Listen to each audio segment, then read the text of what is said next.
नमस्कार साथियों, आशा है आप सब ठीक होंगे। आज हम लोग तीसरा चैप्टर जीव विज्ञान के तीसरे चैप्टर वर्गीकी को शुरू करेंगे। सबसे पहले हम लोग घटना चक्र में जो नोट्स दिए हैं उसको पढ़ेंगे। उसके बाद हम लोग क्वेश्चन आंसर पर चलेंगे। आप सभी यदि रेगुलर वीडियो को फॉलो करेंगे और उसको डेली बेसिस पर यदि आप रिवीजन करते रहेंगे तो निश्चित तौर पर आपको सभी परीक्षाओं में, चाहे वो सिविल सेवा परीक्षा हो या जिन भी परीक्षाओं में साइंस से सवाल आते हैं, जीव विज्ञान से संबंधित सवाल पूछे जाते हैं, उसमें निश्चित तौर पर आपको उससे लाभ मिलेगा। शुरू करते हैं आज हम लोग चैप्टर को। जीव विज्ञान की वह शाखा जिसके अंतर्गत जीव जातियों को उनके समानताओं एवं असमानताओं के आधार पर छोटे बड़े समूहों में बांटा जाता है, वर्गीकरण विज्ञान या वर्गीकी यानी टैक्सोनॉमी कहते हैं। कैरोलस लिनियस ने जीव जातियों के नामकरण हेतु द्विपद नामकरण यानी बायोनोमियल नोमेनक्लेचर की एक पद्धति अपनाई। उन्हें आधुनिक वर्गीकरण का पिता, फादर ऑफ मॉडर्न टैक्सोनॉमी कहते हैं। फादर ऑफ मॉडर्न टैक्सोनॉमी कौन है? तो कैरोलस लिनियस है। जीवों के वर्गीकरण के संबंध में विभिन्न वैज्ञानिकों ने अपने मत दिए, किंतु वर्तमान में विटेकर 1969 के 5 जगत प्रणाली यानी 5 किंगडम सिस्टम को मान्यता दी गई। इन्होंने समस्त जीवों को 5 जगत, पहला मोनेरा, दूसरा प्रोटिस्टा, तीसरा कवक, चौथा पादप तथा पांचवा जंतु में विभाजित किया गया। यानी इन्होंने पूरे जगत प्रणाली को 5 जगत प्रणाली बनाई, जिसमें 5 नाम इन्होंने दिए, 5 जगत बताया। पहला मोनेरा, दूसरा प्रोटिस्टा, तीसरा कवक, चौथा पादप तथा पांचवा जंतु। अब एक एक करके सबके बारे में देखेंगे। पहला मोनेरा जगत। मोनेरा जगत के अंतर्गत एक कोशिकीय प्रोकैरियोटिक योटिक जीवों को रखा गया है। इसमें माइकोप्लाज्मा, जीवाणु, साइनोबैक्टीरिया आदि जीवों को शामिल किया गया है। माइकोप्लाज्मा स्वतंत्र जीवन यापन करने वाले सूक्ष्मतम जीव हैं, अर्थात ये स्वयं विकास व प्रजनन करने में समर्थ सबसे छोटे जीव हैं। साइनोबैक्टीरिया को नील हरित शैवाल भी कहते हैं। जीवाणु सरल, अति सूक्ष्म तथा एक कोशिकीय आद्य जीव हैं। इन्हें मोनेरा जगत में रखा जाता है। प्रायः इनकी लंबाई 2 से 4 माइक्रोन तक होती है। इन्हें कंपाउंड माइक्रोस्कोप द्वारा देखा जा सकता है। ये मानव के लिए लाभदायक एवं हानिकारक दोनों हो सकते हैं।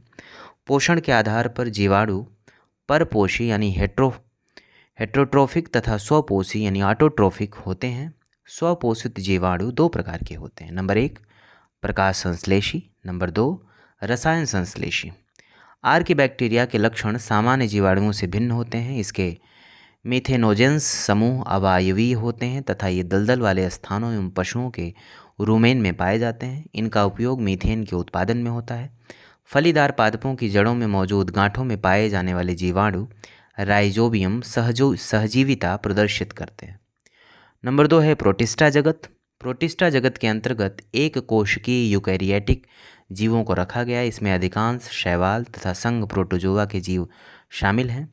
शैवाल यानी एल्गी पर्ड हरिमयुक्त संवहन ऊतक रहित थैलोफाइट्स हैं। इसमें वास्तविक जड़, तना तथा पत्तियों का अभाव होता है। ये प्रकाश संश्लेषण की क्रिया द्वारा भोजन का निर्माण करते हैं, अर्थात स्वपोषी होते हैं। ये अधिकांशतः जलीय होते हैं। शैवालों में उपस्थित वर्णकों यानी पिगमेंट्स के आधार पर इन्हें 3 वर्गों में विभाजित किया गया है। नंबर 1 क्लोरोफाइसी यानी हरा शैवाल हरे वर्णक के कारण। नंबर 2 रोडोफाइसी यानी लाल शैवाल लाल वर्णक के कारण। नंबर 3 फियोफाइसी भूरा शैवाल भूरे वर्णक के कारण।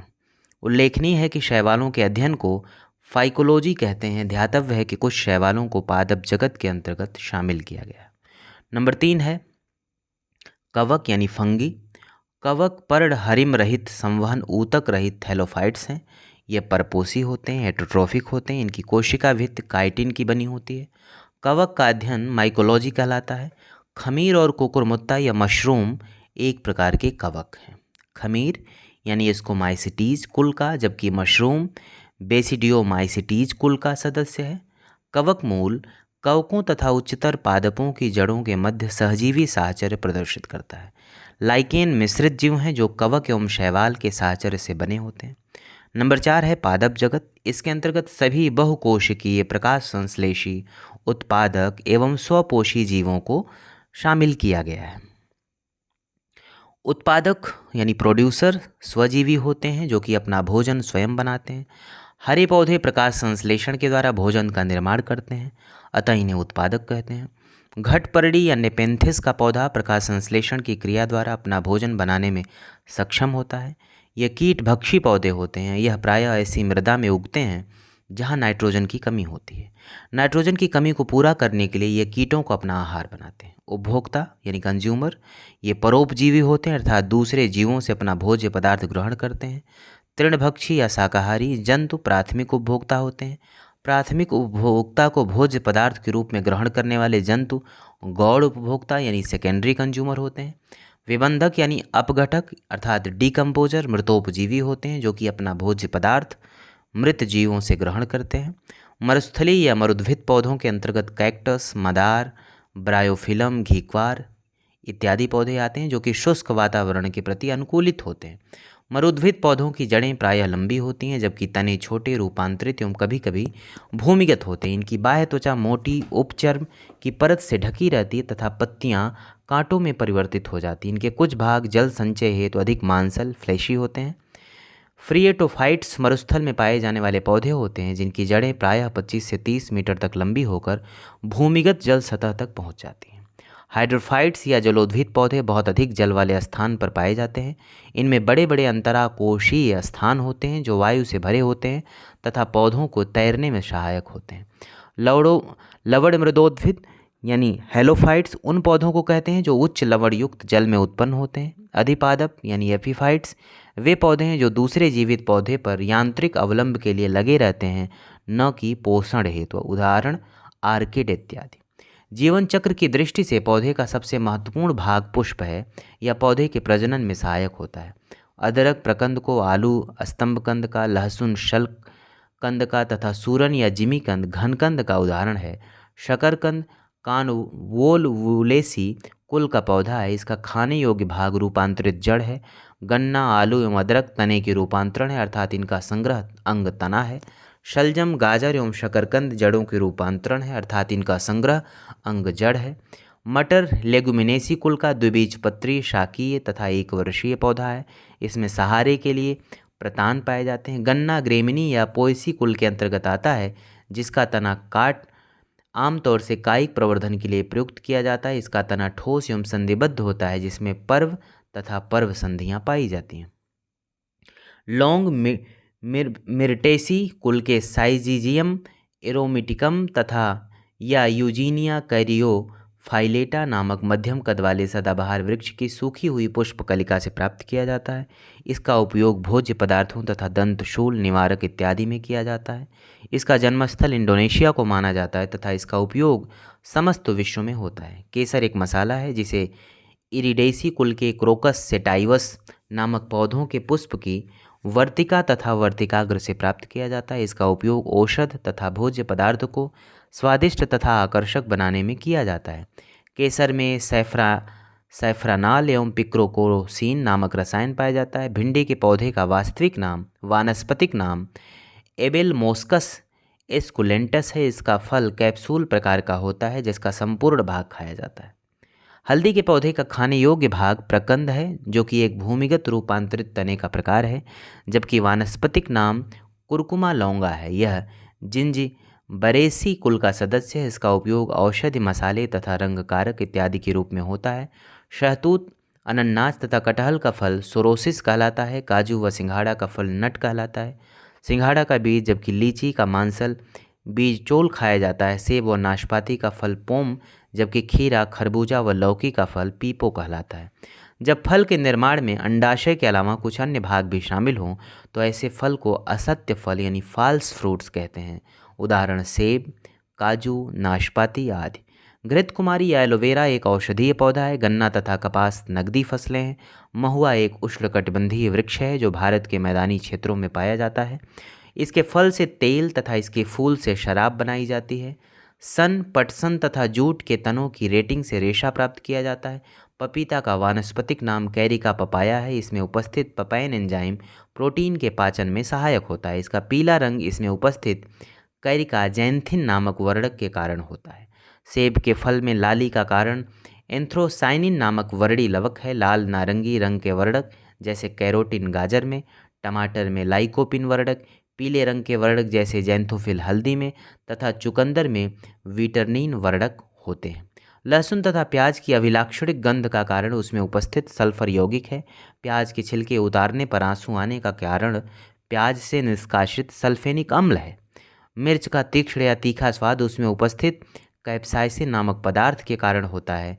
इसका रासायनिक सूत्र C18H27NO3 है। वनस्पति विज्ञान में किसी प्ररोह यानी एम्ब्रोनिक शूट को कली या कलिका कहते हैं। यह किसी पत्ती के कक्ष पर या तने के अंतिम छोर पर उत्पन्न होती है। कॉर्क ओक नामक वृक्ष की छाल से प्राप्त किया जाता है, जिसका वानस्पतिक नाम क्वेकर्स सुबर है। इस पौधे का उत्पत्ति स्थल भूमध्य सागरीय क्षेत्र यानी मेडिटेरेनियन रीजन है। विश्व में पाए जाने वाला सबसे बड़ा पुष्प रेफ्लेसिया प्रजाति का सदस्य रेफ्लेसिया आरवाल्डी है। मुख्यतः यह पुष्प मलेशिया, इंडोनेशिया, सुमात्रा द्वीप और बेंग कुल के वर्षा वनों रेन फॉरेस्ट में पाया जाता है। यह पुष्प लगभग 1 मीटर के व्यास तक बढ़ सकता है और इसका वजन 11 से 15 किलोग्राम तक हो सकता है। यह पौधा पूर्ण मूल परजीवी है, जिसके पुष्प का भाग मृदा के ऊपर तथा पौधे का शेष भाग मृदा के नीचे पाया जाता है। शीत भंडारों में फलों तथा शाक सब्जियों के अपघटन की क्रिया डिकम्पोजिशन की क्रिया धीमी हो जाती है, अतः इनका उपयोग कई दिनों तक किया जा सकता है। शीत भंडारों में इन्हें 10 सेंटीग्रेड से 15 सेंटीग्रेड ताप पर रखकर परिरक्षित यानी प्रिजर्व किया जाता है, जिसके द्वारा सूक्ष्मजीव नहीं मरते हैं किंतु उनकी सक्रियता कम हो जाती है। एंटोनी वैन ल्यूवेनहुक को सूक्ष्मजीव विज्ञान के जनक के रूप में जाना जाता है। इन्होंने 1676 ईस्वी में अपने ही बनाए एकल लेंस सूक्ष्मदर्शी यंत्र से जीवाणुओं की पहचान की। अब यहाँ पे आप देखिए कि वेटेकर के 5 जगत प्रणाली के अनुसार जीवों का वर्गीकरण उसका मैप दिया हुआ है, जिसको आप लोग देख सकते हैं। कवक का, पादप का, जंतु, प्रोटिस्टा और मोनेरा के बारे में। खैर, हम लोग आगे बढ़ते हैं। ग्राम पॉजिटिव एवं ग्राम निगेटिव जीवाणुओं की आंतरिक संरचनाएं समान परंतु बाह्य संरचनाएं भिन्न भिन्न होती हैं। कोशिका दीवार यानी सेल वॉल की संरचना, इसके अवयव तथा उसकी कार्यप्रणाली ग्राम पॉजिटिव जीवाणुओं को ग्राम निगेटिव जीवाणुओं से भिन्न करती है।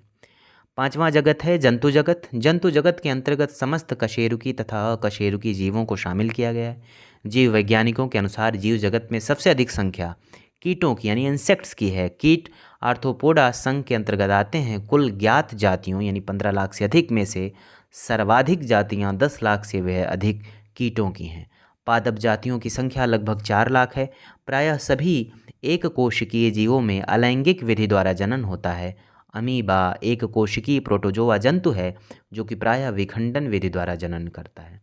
केकड़ा मेलिकोस्ट्रेका वर्ग, जबकि बरुथी, बिच्छू तथा मकड़ी एरेक्निडा वर्ग से संबंधित आर्थ्रोपोडा संघ के अकशेरुकी जंतु हैं।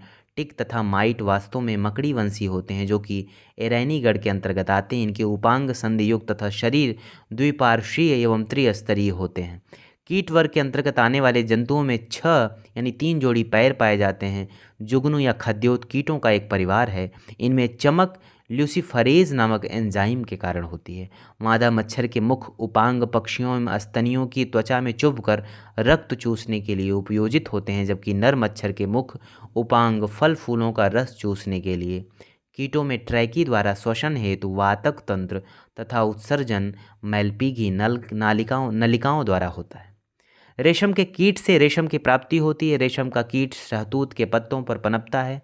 लाख कैरिया लैक्का एवं लैसीफर लैक्का नामक कीट द्वारा प्राप्त होता है। मधुमक्खियाँ सामाजिक कीट ही हैं जो फूलों से मकरंद इकट्ठा कर शहद का निर्माण करती हैं। मोती वस्तुतः मोलस्का संघ के जीव पिंक टैडा या पर्ल ओइस्टर द्वारा प्राप्त किया जाता है। इकाइनोडर्म समुद्र में पाए जाने वाले पंचतई अरीय सममित वाले ड्यूटरोस्टोमी यूसिलोमोट यूमेटाजोआ होते हैं। इनके शिशु प्रावस्था में शरीर की सममित द्विपार्श्वीय बायलेटरल होती है। इकाइनोडर्म प्रायः अंडज होते हैं किंतु कुछ अंडज या सजीव प्रजग होते हैं। ऑक्टोपस सिफेलोपोडा वर्ग का एक मृदुकवची जंतु है जिसे डेविल फिश के नाम से भी जाना जाता है। इसके सिर पर 8 भुजाएं पाई जाती हैं। विशाल स्क्विड्स तथा कोलोसल स्क्विड्स सबसे बड़े अकशेरुकी हैं। कोलोसल स्क्विड्स की लंबाई अपेक्षाकृत कम किंतु वजन अधिक होता है। समतापी अर्थात गर्म रुधिर वाले वे जंतु होते हैं जिनके शरीर का ताप वातावरण के ताप से प्रभावित न होकर सदैव एक सा रहता है। इसके अंतर्गत पक्षी तथा स्तनधारी आते हैं। असमतापी अर्थात ठंडे रुधिर वाले वे जंतु होते हैं जिनके शरीर का ताप वातावरण के ताप के अनुसार घटता बढ़ता रहता है। इसके अंतर्गत मत्स्य, उभयचर, सरीसृप इत्यादि जंतु आते हैं। रात्रिचर जंतु दिन में आराम करते हैं किंतु रात्रि में सक्रिय रहते हैं। इन जंतुओं में प्रायः श्रवण तथा घ्राणेंद्रियां अत्यधिक विकसित होती हैं एवं दृष्टि क्षमता विशेष अनुकूलित होती है। मच्छर, चमगादड़, उल्लू, किवी इत्यादि जंतु प्रायः रात्रिचर होते हैं किंतु कुछ जंतुओं के नाम मछलियों के नाम से मिलते जुलते हैं, परंतु वास्तव में ये मछलियाँ नहीं हैं। जैसे कई बार परीक्षाओं में पूछ लिया जाता है कि निम्न में से कौन मछली नहीं है, जबकि उसके नाम से आपको लगेगा को मछली है। जैसे जेलीफिश, सितारा मछली या स्टार फिश, रजत मीन या silverfish, cuttlefish, hagfish, devilfish, crayfish इत्यादि। कुछ वास्तविक मछलियां हैं flying fish, catfish, pipefish, paddlefish, goldfish, globefish, catfish आदि। डॉग फिश स्कोलियोडॉन को कहते हैं जो कि एक उपास्थि मीन है। समुद्री घोड़ा या अश्वमीन हिप्पोकैम्पस को कहते हैं जो कि एक वास्तविक अस्थिल मीन है। मछलियों में श्वसन के लिए गलफड़े पाए जाते हैं जो कि पूर्णतया जल में घुली ऑक्सीजन को ही ग्रहण करने के लिए अनुकूलित होती हैं। सर्दियों के मौसम में झीलों तथा नदियों की केवल ऊपरी परत ही जमती है जबकि नीचे की परत का जल अपने तरल रूप में ही विद्यमान होता है। इसलिए मछलियाँ तथा अन्य जलीय प्राणी जमी हुई झीलों व नदियों में भी जीवित रह सकते हैं। एम्फीबिया अर्थात उभयचर वर्ग के अंतर्गत ऐसे जंतु आते हैं जिनका शरीर जलीय एवं स्थलीय दोनों प्रकार के जीवन के लिए उपयोजित होता है। सरीसृप रिप्टाइलिया वर्ग के अंतर्गत कछुआ, मगरमच्छ, सर्प इत्यादि जंतुओं को शामिल किया जाता है। अधिकांश सर्प विषहीन होते हैं जबकि कुछ प्रजातियां जैसे करैत, कोबरा, वाइपर आदि विषैले होते हैं। विषैले सर्पों में ऊपरी जबड़े की मैक्सिली हड्डियों के 1 से 3 जोड़ी बड़े व पीछे की ओर मुड़े विषदंत तालु से मुखग्रासन गुहिका में उभरे होते हैं। ये मैक्सिलरी दंत ऊपरी जबड़े में स्थित विष ग्रंथियों से संबद्ध होते हैं। विष ग्रंथियां कशेरुकी प्राणियों की लार ग्रंथियों के समान होती हैं। चमगादड़ आकाश में उड़ने वाला एक रात्रिचर स्तनधारी प्राणी है जो पक्षी वर्ग में नहीं आता। कंगारू चूहा बिना पानी पिए सबसे लंबी अवधि तक जीवित रह सकता है। उसमें यह अनुकूलता उसके उत्सर्जन तंत्र की विशेष संरचना व कार्यप्रणाली के कारण होती है। ब्लू व्हेल पृथ्वी पर पाए जाने वाला सबसे बड़ा स्तनपायी जलीय जीव है। इसकी लंबाई लगभग 33 मीटर तथा वजन 180 मीट्रिक टन से भी अधिक होता है। स्पर्म व्हेल विशालतम दांत वाले मांसाहारी व्हेल है। इसकी लंबाई अनुमानतः 50 से 55 फीट एवं वजन 35 से 45 टन होता है। समुद्री शेल, सील या फोका, वालरस तथा डॉल्फिन भी जलीय स्तनधारी हैं, जिसमें डॉल्फिन सिटेसिया गण जबकि अन्य तीनों कार्निवोरा गण के अंतर्गत आते हैं। डॉल्फिन अत्यंत ही बुद्धिमान जंतु है। गंगा नदी में पाई जाने वाली डॉल्फिन को राष्ट्रीय जलीय जीव घोषित किया गया है। समुद्री गाय एक विशाल शाकाहारी जलीय स्तनधारी जीव है। एकिडना एवं प्लेटिपस एकमात्र अंडे देने वाले स्तनपायी जीव हैं। नील गाय भारत में पाई जाने वाली विशालतम मृग प्रजाति है। कपि प्राणी जगत में होमिनोइडिया महापरिवार की सदस्य जातियों को कहा जाता है। इसकी 2 मुख्य शाखाएं हैं। हीन कपि ये छोटे आकार के कपि होते हैं जैसे गिबन। महाकपि ये बड़े आकार के मानवनुमा कपि होते हैं जैसे चिंपैंजी, गोरिल्ला, ओरंगुटान तथा मनुष्य। लंगूर कपि वर्ग में नहीं बल्कि वानर वर्ग में शामिल होता है। वर्तमान मानव यानी होमोसेपियंस बुद्धि में सर्वोच्च जंतु है। इनमें चिंतन, जानने की इच्छा प्रकट करना, तर्कसंगत तथा अक्षरवत वाणी और भौतिक मुद्राओं द्वारा भावनाओं की अभिव्यक्ति इत्यादि की क्षमताएं होती हैं। इनके कपाल गुहा का आयतन 1350 से 1500 क्यूबिक सेंटीमीटर होता है। ऊँट की पीठ पर लगभग 50 किलोग्राम वजनी एक बड़ा सा कुबड़ होता है। यह कुबड़ चर्बी का भंडार होता है। इसमें जमा चर्बी को ऊँट ऊर्जा के रूप में अपनी यात्रा के दौरान उपयोग में लाता है। ध्यातव्य है कि ऊँट को रेगिस्तान का जहाज कहा गया है, जिसका शरीर पूर्णतया मरुस्थल के प्रति अनुकूलित होता है। इसके पैर गद्देदार होते हैं तथा एक बार में यह कई गैलन जल पी जाता है और इस जंतु में सांस लेने की लय भी धीमी होती है। शोधकर्ताओं द्वारा ओरैंग उटैन को किसी वृक्ष या लकड़ी के लट्ठे में बने छिद्र में से कीटों को खुरचने के लिए लकड़ी का औजार बनाते देखा गया है। ध्यातव्य है कि ओरैंग उटैन का अर्थ होता है जंगलों में रहने वाला इंसान। ये सबसे बड़े वृक्षवासी स्तनधारी हैं। ओरैंग उटैन की 3 प्रजातियां होती हैं, बोर्नियान, सुमात्राण एवं तपनोली। ये तीनों प्रजातियां ही संकटग्रस्त हैं। अब हम लोग प्रश्नों पर आएंगे। पहला प्रश्न है, जीव विज्ञानियों ने पादप जगत और प्राणी जगत की जातियों को बहुत बड़ी संख्या में ज्ञात किया है, ढूंढ निकाला है और पहचान लिया है। संख्या की दृष्टि से अब तक ढूंढे हुए और पहचाने हुए जीवों में सबसे अधिक संख्या है। ऑप्शन है कवकों की, पादपों की, कीटों की, जीवाणुओं की, उत्तर है कीटों की। हम लोगों ने शुरुआत में नोट्स में देख लिया कि कीटों की संख्या सर्वाधिक है। दूसरा सवाल है, सूक्ष्म जीवाणु यानी बैक्टीरिया को देखा जा सकता है। ऑप्शन है खाली आंख द्वारा, कंपाउंड खुर्दबीन द्वारा, हैंड लेंस द्वारा, इनमें से कोई नहीं। सही उत्तर है कंपाउंड खुर्दबीन द्वारा। अगला प्रश्न है, जीवाणु की खोज किसने की? ऑप्शन है फ्लेमिंग, लेम्बल, टेमिन, ल्यूवेनहुक। तो डी ऑप्शन सही है, ल्यूवेनहुक, यानी एंटोनी वैन ल्यूवेनहुक को सूक्ष्म जीव विज्ञान के जनक के रूप में जाना जाता है। इन्होंने 1676 ईस्वी में अपने बनाए एकल लेंस सूक्ष्मदर्शी यंत्र से जीवाणुओं की पहचान की। कथन और कारण का सवाल है। कथन है, कुछ जीवाणु अपना भोजन संश्लेषित कर सकते हैं। कारण, इन जीवाणुओं में हरा पदार्थ जो हरित लवक कहलाता है पाया जाता है। इसमें सी ऑप्शन सही है, ये सही है, परंतु आर गलत है। और उसके बाद का सवाल है, सूक्ष्म जीवाणु के बारे में कौन सा कथन सत्य है? ऑप्शन है, ये जीवित व मृत की सीमा रेखा पर होते हैं, ये वनस्पति व जानवर की सीमा रेखा पर होते हैं, ये फूल देने वाली व फूल न देने वाली वनस्पति की सीमा रेखा पर होते हैं। डी है उपयुक्त में से कोई नहीं, तो इसमें डी ऑप्शन सही है। छठा क्वेश्चन है, निम्नलिखित में से कौन सा ग्राम पॉजिटिव एवं ग्राम नेगेटिव बैक्टीरिया के अंतर के लिए उत्तरदायी है? कोशिका झिल्ली, कोशिका दीवार, राइबोसोम, उपयुक्त में से कोई नहीं। इसका सही उत्तर है कोशिका दीवार, यानी कोशिका दीवार की संरचना ही इनकी भिन्नता के लिए उत्तरदायी है। अगला प्रश्न है, सबसे छोटा जीव जो स्वयं विकास एवं प्रजनन करने में समर्थ है? ऑप्शन है इसमें विषाणु, जीवाणु, माइकोप्लाज्मा, बैक्टीरियोफेज।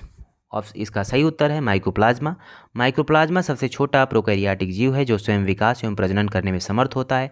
इसमें कोशिका भित्ति नहीं पाई जाती। कथन है, अमीबा विभंजन द्वारा जनन करता है। कारण, सभी एक कोशिकीय जीव अलैंगिक विधियों से जनन करते हैं।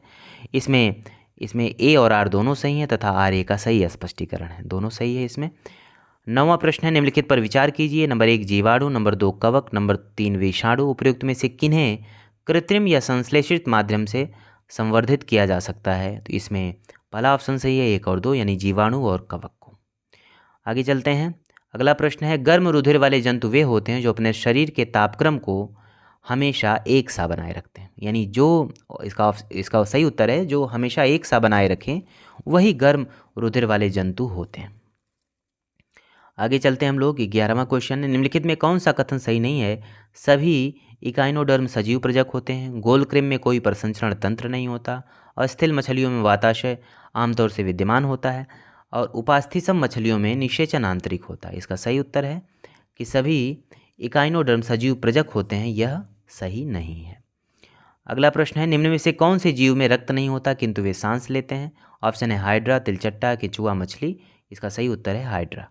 अगला प्रश्न है, निम्नलिखित में कौन मछली नहीं है? जब हम लोग नोट्स देख रहे थे उसमें देखा गया कि कैसे कई नाम हैं जो लगेंगे मछली हैं लेकिन वो मछलियाँ नहीं होते हैं। ऑप्शन है star fish, saw fish, pipe fish, guitar fish. तो इसमें मछली नहीं है, स्टार फिश। जैसे इसलिए उत्तर है इसका, कुछ समुद्री जंतुओं के नाम मछलियों के नाम से मिलते जुलते हैं परंतु ये मछलियाँ नहीं हैं, जैसे jellyfish, starfish, silverfish, cuttlefish, hagfish, razorfish, crayfish इत्यादि। इनमें से कौन एक वास्तविक मीन यानी मछली है? ऑप्शन है रजत मीन, crayfish, jellyfish, catfish. तो ये वास्तविक मछली है इसमें कैट फिश। अगले प्रश्न पर हम लोग चलते हैं। अगला प्रश्न है, निम्न में से कौन सी वास्तविक रूप से मछली है? इसमें वास्तविक रूप से मछली समुद्री घोड़ा है। आगे चलते हैं हम लोग। निम्नलिखित में कौन एक मछली है? इसमें सही उत्तर है समुद्री घोड़ा। आगे अगला प्रश्न है, शार्क मछली में कितनी हड्डियां होती हैं? तो 0 हड्डियां होती हैं। 18वां प्रश्न है, निम्नलिखित में कौन पक्षी नहीं है? Golden mahseer, Indian nightjar, spoonbill, white ibis. तो गोल्डन महसीर नहीं है। गोल्डन महसीर पक्षी नहीं परंतु एक मछली है, इसका वैज्ञानिक नाम टोर पुतितोरा है। 19वां क्वेश्चन है, सबसे बड़ा स्तनपायी कौन है? व्हेल, अफ्रीकी हाथी, दरियाई घोड़ा या ध्रुवीय भालू। तो व्हेल पृथ्वी पर पाया जाने वाला सबसे बड़ा स्तनपायी जीव है। इसकी लंबाई लगभग 33 मीटर तथा वजन लगभग 180 मीट्रिक टन है। 20वां प्रश्न है, व्हेल निम्न में से किस वर्ग का प्राणी है? यह स्तनपायी वर्ग का प्राणी है। निम्न में से कौन स्तनपायी है? तो व्हेल स्तनपायी है। निम्न प्रजातियों में कौन सी दांत वाली व्हेलों में विशालतम है? तो स्पर्म व्हेल जो है दांत वाली व्हेल में विशालतम है। 23वां प्रश्न है, निम्नलिखित में कौन अंडे देता है और सीधे बच्चे नहीं देता? एकिडना, कंगारू, सेही व्हेल। इसमें एकिडना ऑप्शन सही है। 24वां प्रश्न है, निम्नलिखित में कौन सा स्तनधारी अंडे देता है? ऑप्शन है लोरिस, कंगारू, हैजहॉग, एकिडना। तो एकिडना अंडे देता है। अगला प्रश्न हम लोग चलते हैं। अगला प्रश्न है, उड़ने वाला स्तनपायी है? ऑप्शन है जगुआर, शुतुरमुर्ग, पेलिकन, चमगादड़। तो चमगादड़ उड़ने वाला स्तनपायी है।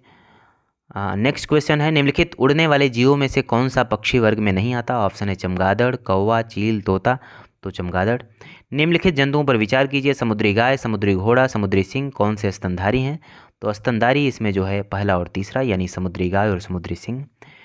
अगला क्वेश्चन है, डॉल्फिन वर्गीकृत किए जाते हैं मत्स्य में, उभयचर में, सरीसृप में, स्तनी में? तो स्तनी में वर्गीकृत किए जाते हैं।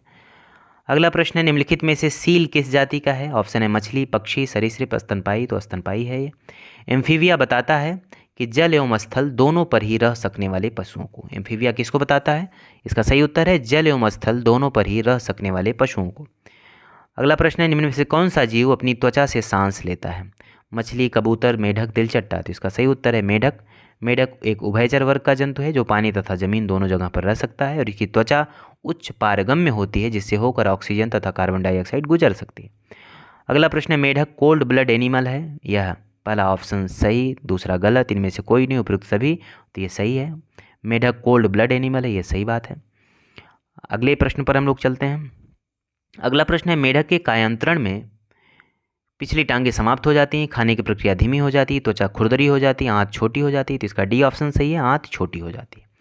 अगला प्रश्न है, गेवियलिस बहुतायत में पाया जाता है किसमें? गंगा में, गोदावरी में, कृष्णा में, कावेरी में? गेवियलिस यानी घड़ियाल, तो गंगा में पाया जाता है। नृशंस प्राणी कौन सा है? पेंगुइन, व्हेल, ऑटर, कछुआ। ऑटर जो है वह एक नृशंस प्राणी है जो कि स्तनधारी जंतु है। व्हेल और ये जो अन्य तीन है वे नृशंस प्राणी नहीं है। निम्नलिखित प्राणियों पर विचार करिए। नंबर 1 जाहक, नंबर 2 शैलमूषक, नंबर 3 वज्रशल्क। उपयुक्त में से कौन से जीव परभक्षियों द्वारा पकड़े जाने की संभावना को कम करने के लिए स्वयं को लपेटकर अपने सुभेद्य अंगों की रक्षा करते हैं? तो इसमें पहला और तीसरा सही है, यानी जाहक और वज्रशल्क। अगले प्रश्न पर चलते हैं। भारतीय गिलहरियों के बारे में निम्नलिखित कथनों पर विचार कीजिए।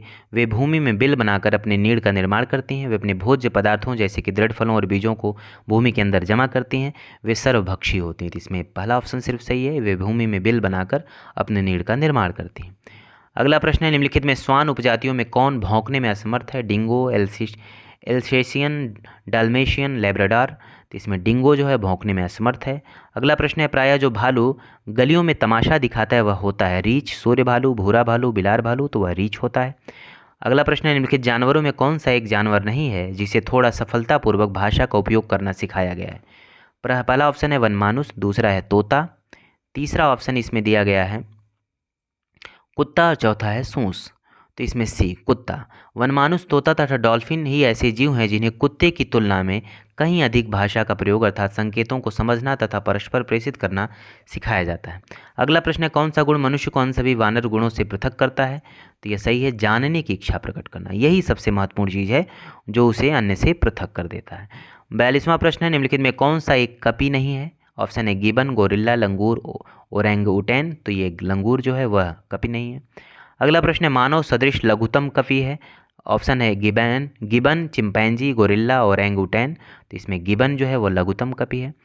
अगला प्रश्न है, निम्नलिखित में से कौन किसी वृक्ष या लकड़ी के लट्ठे में बने छिद्र में से कीटों को खुरचने के लिए लकड़ी का औजार बनाता है? ऑप्शन है मत्स्यन, मार्जार, नंबर 2 ओरंगुटैन, नंबर 3 है ऊदबिलाव, नंबर 4 है स्लॉथ बियर। तो यह ओरंगुटैन जो है वह किसी वृक्ष या लकड़ी के लट्ठे में बने छिद्र में से कीटों को खुरचने के लिए लकड़ी का औजार बनाते उसे देखा गया है। अगला प्रश्न है, पांडा भी उसी कुल का है जिसका? ऑप्शन है भालू, बिल्ली, कुत्ता, खरगोश। तो पांडा उसी कुल का है जिस कुल का भालू है, अर्थात सही उत्तर इसका भालू है। अगला प्रश्न है, निम्नलिखित जंतुओं में से किसमें 3 प्रकोष्ठ वाला हृदय होता है? ऑप्शन है बंदर, मगर, मछली, मेढक। तो ये मेढक सही है इसके लिए ऑप्शन। अगला प्रश्न है, त्रिकोष्ठीय हृदय पाया जाता है? ऑप्शन है स्तनधारियों में, पक्षियों में, उभयचरों में, मछलियों में। सही उत्तर है उभयचरों में, यानी त्रिकोष्ठीय हृदय किसमें पाया जाता है? उभयचरों में। निम्न में से किसमें पित्ताशय नहीं होता? ऑप्शन है ऊंट, जिराफ, चूहा और मछली। इसमें देखते हैं हम लोग, चूंकि अधिकतर रीढ़ की हड्डी वाले पशुओं के पित्ताशय होते हैं परंतु घोड़ा, चूहा, ऊंट आदि इसके अपवाद हैं। बिना रीढ़ की हड्डी वाले पशुओं में पित्ताशय नहीं होते। अगला प्रश्न है, निम्नलिखित में किस जंतु में खुर नहीं पाए जाते? हिरण, गीदड़, जेबरा, घोड़ा। तो गीदड़ में, गीदड़ को छोड़कर शेष खुर वाले पशु हैं। अगला प्रश्न है, नील गाय निम्नलिखित कुल में आती है? गाय, बकरी, भेड़, हिरन किस में आती है? तो हिरन में आती है नील गाय। भारत में पाया जाने वाला विशालतम मृग प्रजाति है ये। सूची फर्स्ट और सूची सेकेंड सुमेलित करना है। पहला, एक तरफ है भारतीय वन्य प्राणी जातियाँ, दूसरी तरफ है वैज्ञानिक नाम। ऑप्शन है एशियाई जंगली गधा, बारहसिंगा, चिंकारा, नीलगाय। तो इसको हम लोग सही देख लेते हैं क्या क्या है। तो सही है एशियाई जंगली गधा इक्कस होमियोनस है। बारहसिंगा को रूस वर्ष दुआउसेली कहते हैं। चिंकारा को गजेला बेनेट्री कहते हैं। नीलगाय को बोसलाफस ट्रेगोकेमेलस कहते हैं। निम्नलिखित कथनों पर विचार करना है। अगला प्रश्न है, कथन फर्स्ट है शिशुधानी स्तनी प्राकृतिक रूप से भारत में नहीं होते। कथन सेकंड है शिशुधानी स्तनी केवल परभक्षी रहित पर्वतीय घास स्थलों में ही पनप सकते हैं। कथन कारण का प्रश्न है, इसमें सी ऑप्शन सही है, यानी कथन पहला सही है और दूसरा गलत है। आगे हम लोग बढ़ते हैं अगले सवाल पर। इसमें दो सूचियाँ दी हुई हैं और उनका मिलान करना है। पहली सूची में लक्षण है, दूसरे में प्राणी है, यानी कौन सा लक्षण किस प्राणी में होता है।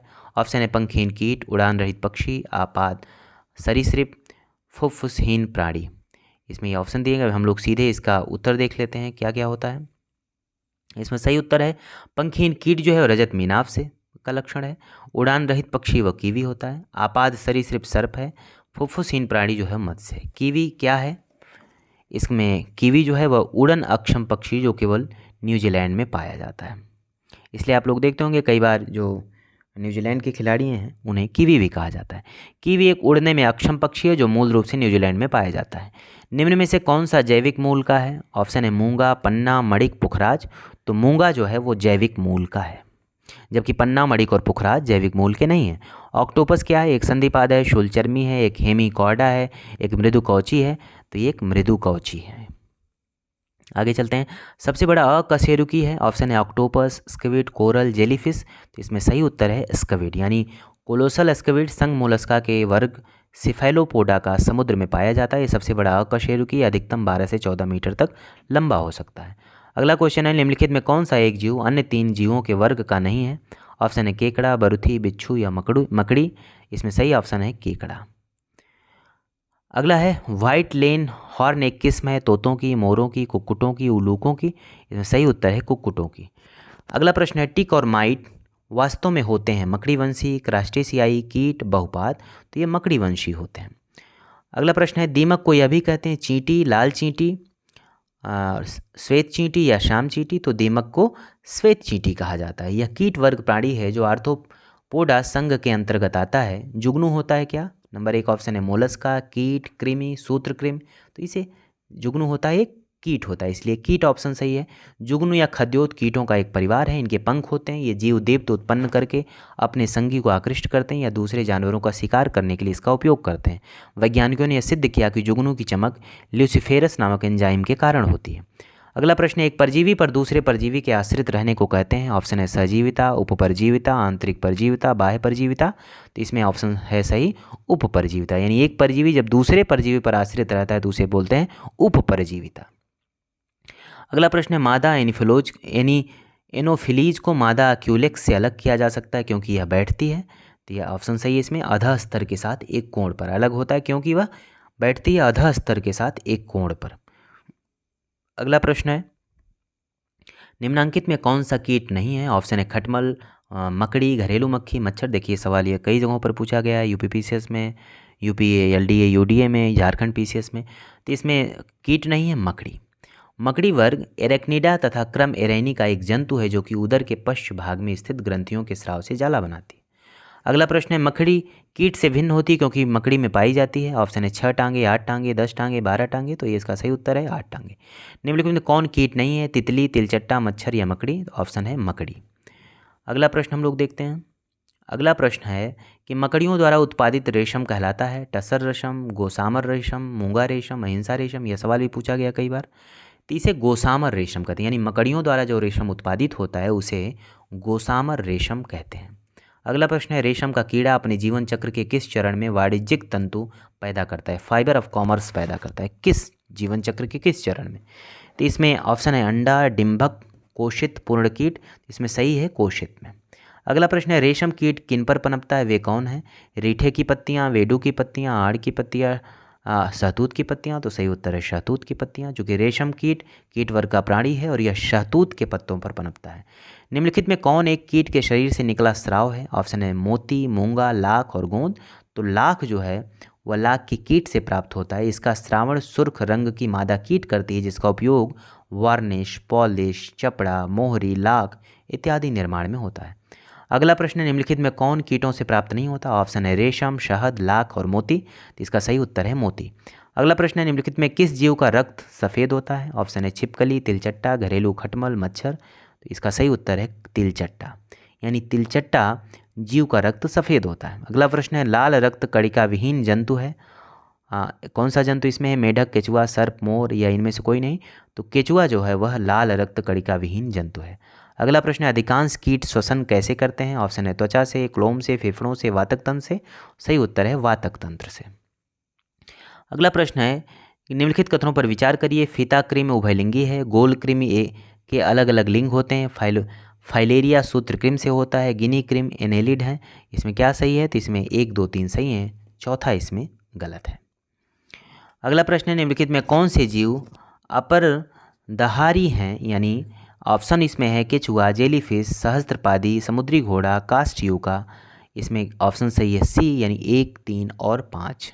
2 और 4 जेलीफिश और समुद्री घोड़ा नहीं है, अपरधारी नहीं है। अगला प्रश्न है, निम्नलिखित में कौन सा जीव निस्यंदक भोजी है? ऑप्शन है अशल्क मीन, अष्टभुज, सीप, हवासिल। यह सवाल IAS 2021 में पूछा गया था, तो सीप जो है वो नहीं है। अगला प्रश्न है, निम्नलिखित में किस ग्रुप के जंतु प्रायः रात्रिचर होते हैं? ऑप्शन है घरेलू मक्खी खटमल तोता, या मच्छर चमगादड़ उल्लू, अथवा मच्छर गौरैया हिरन, अथवा उल्लू चमगादड़ कुत्ता। तो सही उत्तर है मच्छर चमगादड़ और उल्लू। अगला प्रश्न है, निम्नलिखित प्राणीजात पर विचार करिए। सिंह, पुच्छी मकाक, मालाबार सिवेट, सांभर हिरण। उपयुक्त में से कितने आमतौर पर रात्रिचर हैं या सूर्यास्त के बाद अधिक सक्रिय होते हैं? इसका सही उत्तर है केवल 2, यानी मालाबार सिवेट। यह IAS प्री 2023 में पूछा गया।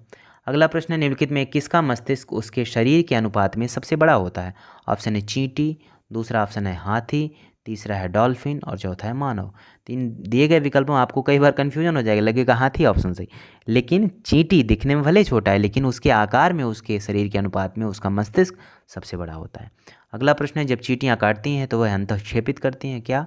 ग्लेशियल एसिटिक अम्ल, मेथेनॉल, फार्मिक अम्ल, स्टेरिक अम्ल। क्या अंतःक्षेपित करती हैं? वह उत्तर है फार्मिक अम्ल। अगला प्रश्न है, निम्नलिखित में किस एक जीव की कुछ प्रजातियां कवकों के कृषकों के रूप में जानी जाती हैं? तो चींटियों को जाना जाता है इस रूप में। अगला प्रश्न है, मच्छरों के बारे में निम्नलिखित कथनों पर विचार कीजिए। पहला है, केवल नर रक्त चूसते हैं, केवल मादा रक्त चूसते हैं, मादा पौधों पर रस चूसती है, मादा की अपेक्षा नर के डैने बड़े होते हैं, नर की अपेक्षा मादा के डैने बड़े होते हैं। जिसका सही उत्तर है केवल 2 और 5, यानी केवल मादा रक्त चूसती हैं और 5 नर की अपेक्षा मादा के डैने बड़े होते हैं। अगला प्रश्न, निम्नलिखित में कौन से प्राणी अपनी आंत्र में जल का संग्रह कर सकते हैं? सही उत्तर है ऊंट। निम्नलिखित में कौन सा जानवर बिना पानी पिए सबसे लंबी अवधि तक रह सकता है? तो ये इसका उत्तर है कंगारू चूहा। अगला प्रश्न है, निम्नलिखित में कौन सा जानवर ठोस मूत्र उत्सर्जित करता है? इसका सही उत्तर है कंगारू चूहा।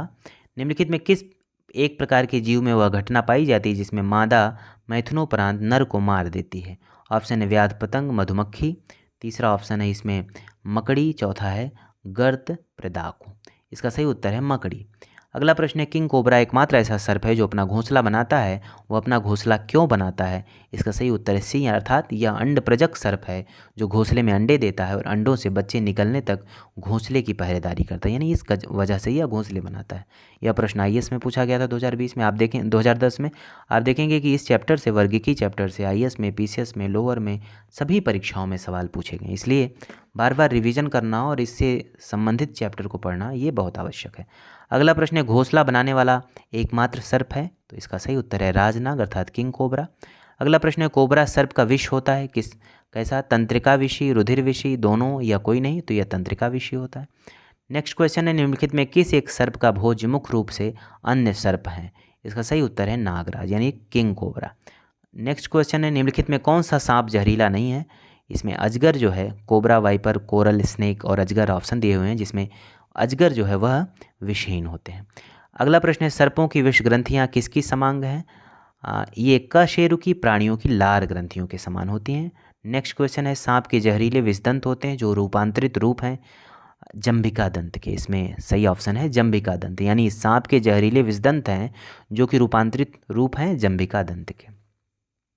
अगला प्रश्न है, निम्नलिखित कथनों पर विचार कीजिए। समुद्री कच्छपों की कुछ जातियां शाकभक्षी होती हैं। नंबर 2, मछली की कुछ जातियां शाकभक्षी होती हैं। नंबर 3, समुद्री स्तनपाइयों की कुछ जातियां शाकभक्षी होती हैं। नंबर 4, सांपों की कुछ जातियां सजीव प्रजक होती हैं। कौन सा कथन सही है? तो इसमें 1, 2, 3, 4 सभी सही है। ये भी IAS 2019 में ये सवाल पूछा गया था। कुत्ता एक शाकाहारी जानवर है। ऑप्शन है सही, नंबर 2 गलत, नंबर 3 इनमें से कोई नहीं, नंबर 4 उपयुक्त सभी। तो ये गलत है, हम सभी देखते हैं कि शाकाहारी जानवर नहीं है। निम्नलिखित में कौन सा विश्व का सबसे बड़ा पुष्प है? कमल, सूर्यमुखी, रेफ्लेसिया, ग्लोरी लिली। तो रेफ्लेसिया जो है विश्व का सबसे बड़ा पुष्प है। कीटभक्षी पौधे मिट्टी में किसकी कमी से उगते हैं? नंबर 1 पानी, नंबर 2 मैग्नीशियम, नंबर 3 नाइट्रोजन और या कैल्शियम। तो नाइट्रोजन की कमी से उगते हैं। अगला प्रश्न है, निम्नलिखित में से कौन सा एक कीटहारी पादप है? ऑप्शन इसमें बी सही है, घटपरडी। घटपरडी पौधा शिकार पकड़ने की अपनी बनावट के कारण मांसभक्षी पौधे के रूप में जाना जाता है और घटपरडी पौधे में फंसे कीट उसमें एकत्रित विषैले द्रव से मर जाते हैं। नेक्स्ट क्वेश्चन है, घटपरडी के निम्नलिखित भागों में से कौन सा एक घट में रूपांतरित होता है? ऑप्शन है स्तंभ, पत्ता, अनुपर्ण, पर्णवृंत। तो इसका सही उत्तर है पत्ता। अगला क्वेश्चन है, निम्नलिखित में कौन एक सही रूप में सुमेलित नहीं है? ऑप्शन है ईस्ट, किण्वन, कैसीन, दुग्ध प्रोटीन, एलोवेरा आवृत बीजी, घटपरडी परजीवी आवृत बीजी। तो इसमें सुमेलित नहीं है घटपरडी परजीवी आवृत बीजी, ये नहीं सुमेलित है क्योंकि यह स्वयं अपना भोजन बनाता है प्रकाश संश्लेषण की प्रक्रिया के द्वारा, इसलिए परजीवी नहीं। अगला प्रश्न है, निम्नलिखित में कौन एक कीटभक्षी पौधा है? इसमें सही उत्तर है नेपेंथिस। नेपेंथिस एक कीटभक्षी पौधा है जो शाक होता है और दलदली या अधिक नम जगहों में उगता है। नेक्स्ट क्वेश्चन है, नेपेंथिस खासियाना नामक दुर्लभ एवं आपातीय पौधा पाया जाता है कहाँ पर? ऑप्शन है हिमाचल प्रदेश, मध्य प्रदेश, मेघालय, उत्तर प्रदेश। तो मेघालय में पाया जाता है। पौधे के कौन से भाग से हल्दी प्राप्त होती है? ऑप्शन है जड़, तना, फल, पुष्पकली। तो तने से प्राप्त होती है। अगला प्रश्न है, हल्दी के पौधे का खाने लायक हिस्सा कौन सा है? ऑप्शन है जड़, प्रकंद, फल, पुष्प। प्रकंद हिस्सा खाने लायक है। अगला प्रश्न है, हल्दी भूमिगत तने का उदाहरण है जिसे कहते हैं bulb, tuber, corm, rhizome. Rhizome, तो इसे राइजोम कहते हैं। अगला प्रश्न है, निम्न अधोभूमि उत्पादित सब्जियों में कौन सी एक रूपांतरित जड़ है? ऑप्शन है आलू, शकरचंद, बंडा, जिमीकंद। तो इसमें सही उत्तर है शकरकंद। अगला प्रश्न, निम्नलिखित पादपों में से किसका संग्रह अंग तना नहीं है? ऑप्शन है गन्ना का, अदरक का, आलू का, शकरकंद का। तो इसका सही उत्तर है शकरकंद का। निम्न में से कौन सा तना है? ऑप्शन है शलजम, अदरक, गाजर, शकरकंद। तो इसमें अदरक जो है वह तना है, अदरक तने का रूपांतरण है। अगला क्वेश्चन, अदरक तना है जड़ नहीं, क्योंकि इसमें सही ऑप्शन इसमें नोड और इंटर नोड होते हैं। नेक्स्ट क्वेश्चन है, निम्न में सुमेलित करना है प्रकंद, स्तंभकंद, शलकंद, घनकंद को। तो इसमें सही सुमेलन है प्रकंद अदरक है, स्तंभकंद आलू है, शलकंद लहसुन है, घनकंद जिमीकंद सूरन है। निम्नलिखित में कौन सा रूपांतरित स्तंभ है? तो आलू जो है वो रूपांतरित स्तंभ है। आलू क्या है? आलू एक कंद है। मटर पौधा है, क्या है? शाक है, पुष्प है या झाड़ी है? तो यह शाक है। मटर का पौधा एक द्विबीजपत्री शाकीय तथा एक वर्षीय पौधा होता है। इसका तना, इस पौधे का तना कमजोर होता है। लौंग क्या है? तने की गांठें, जड़ की गांठें, बंद कलियां, बीज क्या है ये? तो बंद कलियां हैं ये। अगला ऑप्शन है, लौंग निम्नलिखित में किसका निरूपण है? अंतस्थली कली, सहायक कली, फूल कली, वनस्पति कली। तो ये फूल कली है। निम्नलिखित मसालों में कौन सी एक पुष्प कलिका होती है? ऑप्शन है जीरा, लौंग, काली मिर्च, हल्दी। तो लौंग जो है वो पुष्प कलिका होती है। अगला प्रश्न है, लौंग है तने की गांठें, जड़ की गांठें, पत्तियां, सूखे फली। तो सूखे फूल, तो यह सूखे फूल है। अगला प्रश्न हम लोग देखते हैं। अगला प्रश्न है, लौंग पौधे के निम्नलिखित किस भाग से प्राप्त होते हैं? तो यह शुष्क पुष्पकली से प्राप्त होता है। लौंग एक मसाला पौधे के किस भाग से प्राप्त होते हैं? तो यह फूल की कली से प्राप्त होता है। कौन इसमें सुमेलित नहीं है? अदरक राइजोम, केसर बीज, अफीम, अफीम की टूडी, सन तना। तो इसमें और सभी सुमेलित हैं, केसर बीज से सुमेलित नहीं है, क्योंकि केसर एक मसाला है जिसे सैफ्रॉन क्रोकस के पुष्प की वर्तिका तथा वर्तिकाग्र से प्राप्त किया जाता है। केसर होता है सूखा मिश्रण। ऑप्शन है पत्ती और तने का, पंखुड़ियों और जड़ों का, फूल के बीज बनाने वाले भागों का, बीज और कलियों का। सही उत्तर है फूल के बीज बनाने वाले भागों का। अगला प्रश्न है, कौन सा युग्म सुमेलित नहीं है? ऑप्शन है अदरक प्रकंद, प्याज मांसलपर्ण, आलू मूल, नारियल भ्रूणपोष। तो आलू जो है वो मूल, ये गलत ऑप्शन है, सुमेलित नहीं है। आलू का खाने वाला भाग कंद होता है, न कि मूल, अतः यह सुमेलित नहीं है। अगला प्रश्न है, निम्न में से आलू का कौन सा भाग खाने योग्य होता है? इसका सही उत्तर है तना। निम्न में कौन सा एक फल है? ऑप्शन है आलू, मूली, भिंडी, शकरकंद। तो भिंडी एक फल है। अगला प्रश्न है, निम्न में कौन एक सच्चा फल नहीं है? ऑप्शन है सेब, अंगूर, खजूर, आलू बुखारा। इसमें सेब को एक सच्चा फल नहीं माना जाता। अगला ऑप्शन है इसमें, क्योंकि जब फल के निर्माण में अंडाशय के अलावा कुछ अन्य भाग भी शामिल हों तो ऐसे फल को असत्य फल यानी फॉल्स फ्रूट कहते हैं, और उसके उदाहरण में सेब, काजू और नाशपाती आते हैं। अगला प्रश्न है, फलों का वह प्रकार जिसमें लीची को रखा जा सकता है, वह है? ऑप्शन है डूप, हिस्परडियम, नट, एक बीजी बेरी। तो इसका सही उत्तर है ड्रूप। लहसुन की अभिलाक्षणिक गंध का कारण क्या है? ऑप्शन है क्लोरो यौगिक, सल्फर यौगिक, फ्लोरीन यौगिक, एसिटिक अम्ल, तो ये सल्फर यौगिक। कई बार ये सवाल पूछा गया आईएएस में भी, पीसीएस मेंस में छत्तीसगढ़ में। तो ये लहसुन की जो गंध आती है उसका कारण है सल्फर यौगिक। अगला प्रश्न है प्याजों के छिलके उतारने पर आंसू आते हैं क्योंकि प्याज निष्कासित करते हैं। क्या निष्कासित करते हैं? वह सल्फेनिक अम्ल निष्कासित करते हैं। अगला प्रश्न है मिर्च की तीक्ष्णता का कारण क्या है? लाइकोपिन की उपस्थिति, कैप्साइसिन की उपस्थिति, कैरोटीन की उपस्थिति या एंथोसाइनिन की उपस्थिति। तो ये मिर्च का तीक्ष्ण या तीखा स्वाद किसके कारण है? वह कैप्साइसिन की उपस्थिति के कारण होता है। अगला प्रश्न है लाल मिर्च तीखी होती है क्योंकि उसमें उपस्थित होता है कैप्साइसिन, इसमें उपस्थित होता है, इस कारण से यह तीखी होती है। फलों के मीठे स्वाद का कारण क्या है? तो फ्रक्टोज जो है इसे फल शर्करा कहते हैं और इसकी उपस्थिति के कारण ही फलों का स्वाद मीठा होता है। किस समूह के जीवों का डूबने से हुई मृत्यु का पता लगाने में महत्व है? तो डायटम जो है, एक कोषीय डायटम जीव समूहों का प्रयोग सालुइन 350 परीक्षण में डूबने से हुई मृत्यु का पता लगाने में किया जाता है। शहतूत का फल क्या है? सोरोसिस है, साइकोनस है, समाग है अथवा नट है? तो सोरोसिस है। अगला प्रश्न है निम्न रेशों में से कौन पौधे के तने का उत्पाद नहीं? ऑप्शन है सन, पटसन, तीसरा ऑप्शन है जूट और कपास। तो कपास जो है नहीं है इसमें। अगला प्रश्न है निम्नलिखित में कौन सा अनाज मानव निर्मित है? ऑप्शन है सेकेल सीरियल, पोमैटो, ट्रिटिकेल, उपयुक्त में से कोई नहीं। तो ट्रिटिकेल जो है वह अनाज मानव निर्मित है।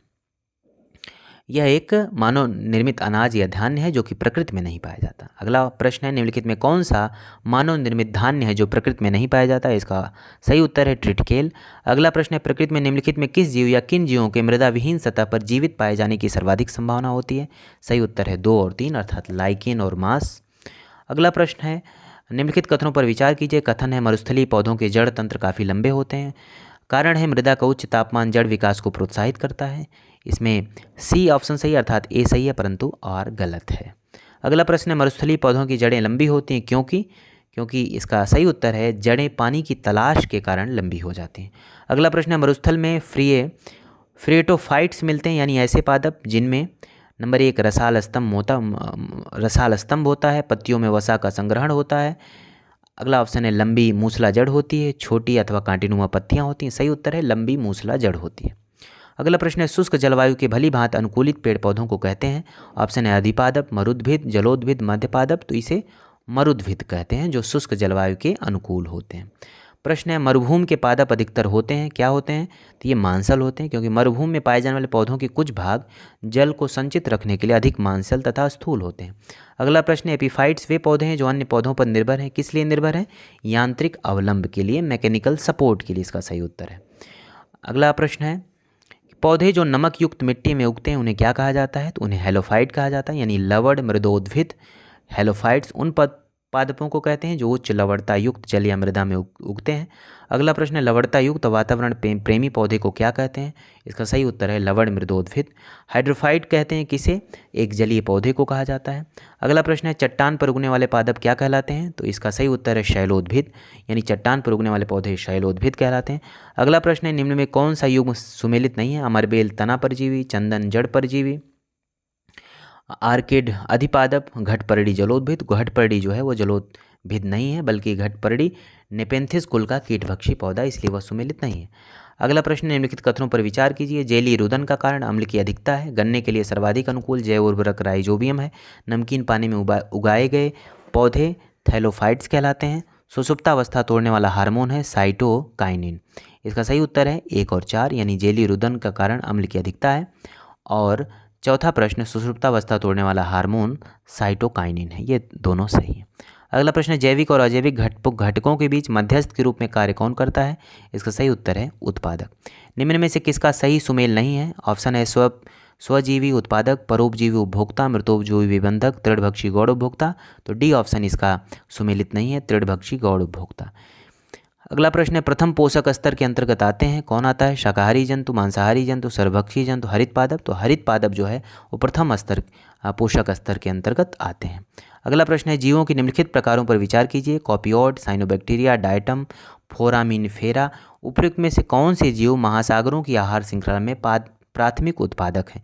इसका सही उत्तर है 2 और 3 अर्थात साइनोबैक्टीरिया और डायटम जो है ये महासागरों की आहार श्रृंखलाओं में प्राथमिक उत्पादक हैं। अगला प्रश्न है जमी हुई झील के अंतर्गत मछली जीवित रह सकती है, क्योंकि तलों के जो निकट है वो पानी नहीं जमता है। अगला प्रश्न है इसमें जल से बाहर निकाल ली जाने पर मत्स्य यानी मछलियाँ मर जाती हैं, क्योंकि वे श्वास नहीं ले पाती हैं। अगला प्रश्न है, मछलियों में सामान्यतः श्वसन होता है? तो इसका सही उत्तर है गलफड़ों द्वारा, यानी मछलियों में जो श्वसन है वो गलफड़ों द्वारा होता है। अगला प्रश्न है, सेब के फल में लाली का कारण क्या है? तो एंथोसायनिन है। सेब के फल में जो लाली होती है वो एंथोसायनिन नामक वर्डी लवक के कारण होती है। अगला प्रश्न है, किसके कारण टमाटर का रंग लाल होता है? इसका सही उत्तर है लाइकोपीन, यानी लाइकोपीन एक चमकदार लाल रंग का कैरोटीन है जो टमाटर के गहरे लाल रंग के लिए उत्तरदायी होता है। जबकि सेब के फलों में लाली का कारण एंथोसायनिन नामक वर्डी लवक है। कैरोटीन गाजर के लाल के लिए, नारंगी रंग के लिए उत्तरदायी होता है। निम्नलिखित में कौन सा टमाटर के लाल रंग के लिए उत्तरदायी है? तो लाइकोपीन जो है वो टमाटर के लाल रंग के लिए उत्तरदायी है। टमाटर में लाल रंग का कारण क्या है? तो टमाटर में लाल रंग का कारण लाइकोपीन है। पपीते में पीले रंग का कारण क्या है? तो इसका कारण करिका जैंथिन है।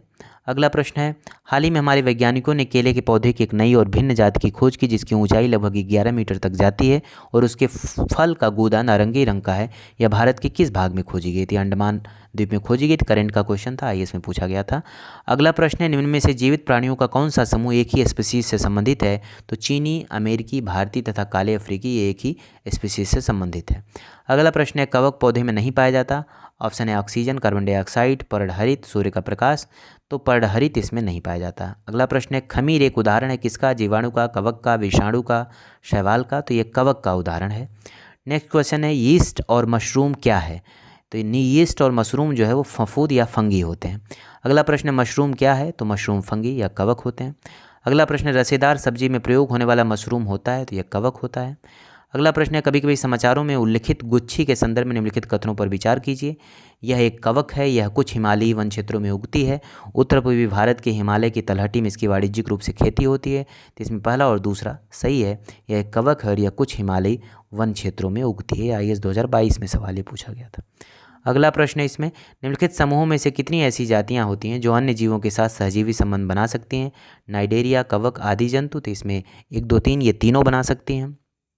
अगला प्रश्न है, निम्नलिखित में कौन सा एक कवकों और उच्चतर पादपों की जड़ों के बीच उपयोगी प्रकार्यक साहचर्य है?